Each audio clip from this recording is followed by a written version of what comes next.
Hey everyone, welcome to News Girls. I'm Wren. And I'm Mabel. Let's get into the stories. So this past week has felt like a whirlwind as President Trump has been trying to wrap up this 3.5-year war between Russia and Ukraine. And even though these meetings haven't resulted in like a ceasefire or peace deal yet, a lot has gone down and things seem to be moving pretty quickly in the world of foreign policy. So today, Mabel and I thought we would catch you up on everything that's happened in the past week with the Putin meeting in Alaska and then the Zelensky meeting and the world leaders at the White House. So Putin and Trump met in Alaska last week and nothing really big happened in the meeting. As I'm sure you saw, Putin was welcomed to Alaska like on a red carpet. Yes, I saw the video of U.S. soldiers literally on their hands and knees rolling out the red carpet for Putin, who people are quick to point out is a war criminal. He's a dictator. He's a murderer, but he's getting this red carpet. And apparently the International Criminal Court has like an arrest warrant out for him. So he obviously hasn't been traveling a lot recently, but he got quite a warm welcome to Alaska. Nice. And it turns out that this is the first face-to-face meeting between the two since Russia invaded. So it was a pretty big deal.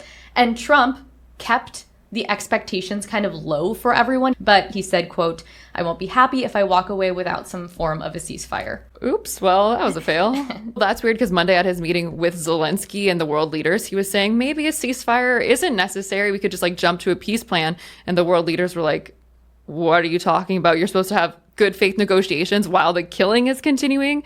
So people are saying Trump has kind of been swayed maybe to talk more like Putin. But speaking of the killing, of course, you saw the video of Putin being asked if he will stop killing civilians, and he just shrugged, and Trump was just there smiling. That was literally horrific. And I guess this meeting is largely being considered kind of a flop because they're saying Putin doesn't have much incentive to cave since the battle has kind of been turning in Russia's favor recently. The Russian army has made more gains over the last week than it has in months, while Ukraine is really struggling with manpower. And Putin reportedly told Trump that he would sign up to a ceasefire and freeze the current battle line in Zaporizhia and Kherson if Ukrainian forces withdrew from the entire Donbas region. But that's crazy because right now Russia controls almost 20% of Ukrainian territory. So that'd be like handing over 1/5 of the country. It's obvious that why Ukraine has been so against any deal like that. Yeah, I mean, they're saying that it's a proposal Zelensky is definitely going to reject, and Putin knows it. It's just basically like a pointless thing to even suggest. And that was kind of like the major thing that was even discussed. It ended quicker than expected. They took no questions from reporters.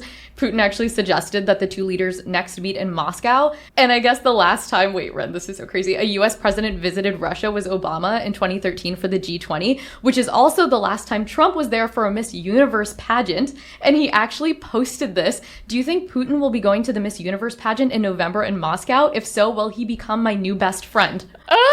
Manifestation. Yeah, it seems like his meeting with Zelensky and the world leaders definitely got into the more like tangible details of peace deal, if it's even possible.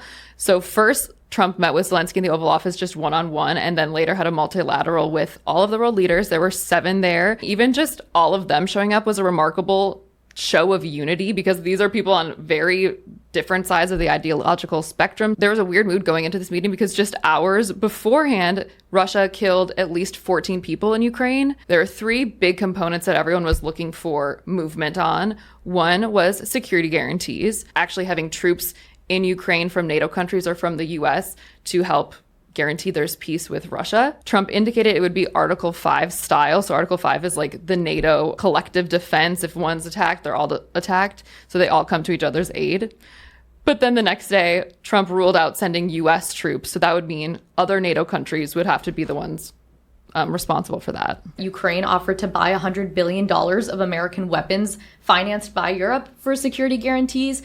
So clearly Zelensky really does want some kind of like American presence, I guess, there. And it looks like there's 3 ways that a presence would work. One would be a full-blown peacekeeping force, which would be armed, and that would supplement the Ukrainian military. The idea would be to deter Russia, but it would be hard to imagine them agreeing to something like that. So then the second option would be like a smaller force. And then the third option would be an observer force, which would be like a small few hundred troops that would basically just be there to watch if there's any military action and use like satellites to monitor if Russia is like stepping out of line. So the second big point that everyone was looking for was ceding territory. And allegedly it wasn't even discussed on Monday. So are these discussions really actually getting somewhere if you're not even covering one of the biggest sticking points? And then the third big thing is, will Putin and Zelensky meet? Originally on Monday, the Kremlin said Putin agreed to a meeting, but then Tuesday, they already walked it back, and the Kremlin is being very non-committal.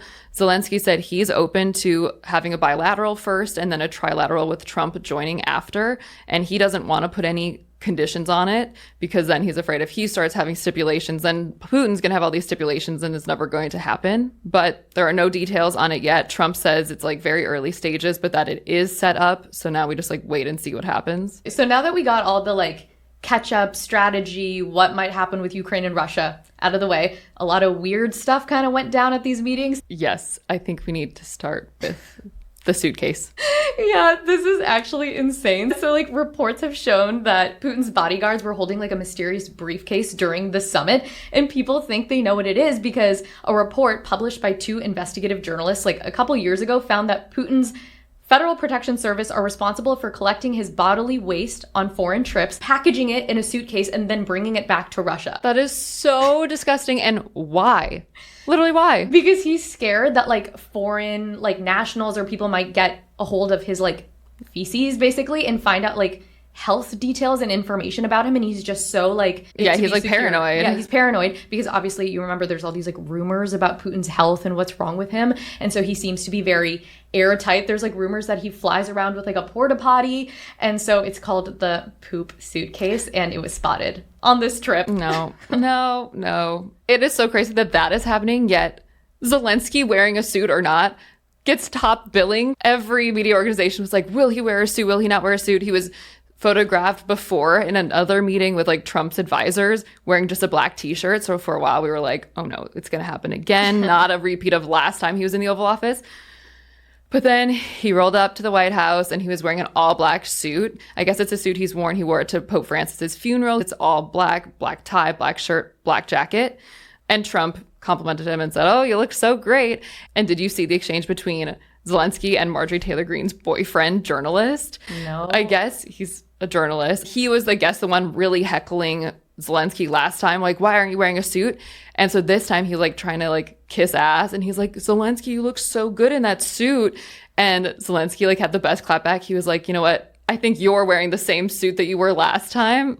And he's like, I changed, you didn't change. The fact that this is what people are focusing on, like in the most like urgent situation, like is so like stupid. And that's why I think Zelensky just appeased Trump and wore a suit to try to minimize the conversation around what he's wearing. So then bringing it back to Putin and what happened in Alaska, did you see that papers with U.S. State Department markings were found Friday morning before the meeting in like a hotel on the printer that had like potentially sensitive details about the meeting? So like the schedule, contact numbers of government officials. It was found by some random people that were staying at the hotel. I mean, not that I expect a ton more from Trump's White House, but that is sad. And I guess it was 8 pages long. And this is funny. The list provided like how to phonetically pronounce all the Russian men that were attending the meeting, including Putin. So it said Mr. President POO-TIHN, just in case. It's just a funny callback to the briefcase. Also, how else would...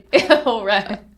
Putin? Like, how else are you going to say it? The schedule revealed that Trump was going to give Putin a ceremonial present, POTUS to President Putin, American bald eagle desk statue. The war criminal part, the evil dictator part, is just not clocking. It's not clocking to Trump. Well, flipping back to another weird thing that happened on Monday with Zelensky in the Oval Office when they were taking questions after their meeting, Trump joked about not having an election in 2028. It was really eerie. So you say during the war you can't have elections.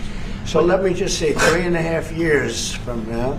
So you mean if we happen to be in a war with somebody, no more elections. Oh, that's good. I wonder what the fake. You like this idea? No, this is No. Speaking of news, He also showed Zelensky the merch for sale at the White House, and one of the things was a 2028 campaign hat. Yeah, like in the days after Trump's meeting with Putin, he was randomly assaulting mail-in voting, and apparently that was inspired by Putin. So Trump told Fox's Sean Hannity that Putin told him your election was rigged because you have mail-in voting. And then a few days later, Trump truth socialed about getting rid of it. So clearly he's very like impressionable, like to Putin. It's just really weird. Like Trump said that he would start this process of getting rid of mail-in voting with an executive order, quote, that's being written right now by the best lawyers in the country to end mail-in ballots. Mail-in ballots are decided by the state. The states get, like, each state gets to decide if they want to do that. So there's not a lot that he can even do.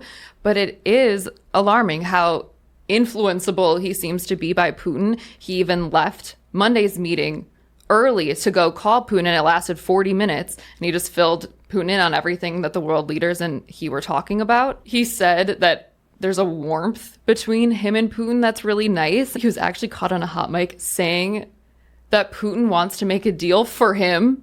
Like, Putin's just obsessed with him and is like, I need to make Donald happy. I think he wants to make a deal for me. You understand that, as crazy as it sounds. Well, I have faith that there will be peace because Melania Trump personally wrote a letter to Putin saying that the war should end. So, like, One of the best negotiators of our time.